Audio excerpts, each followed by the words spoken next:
So guys, my mom is cooking waffles. So just hopefully watch this because I am definitely embarrassed because my mom got a lot of waffle. Bakit embarrass ka?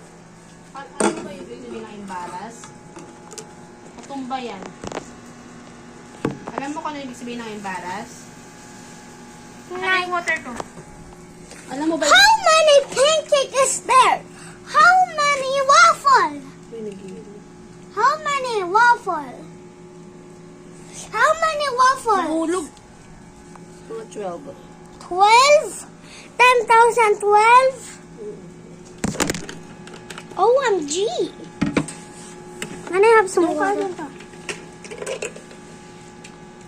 Ang ganda ng pagkakaluto ko, no? Perfect.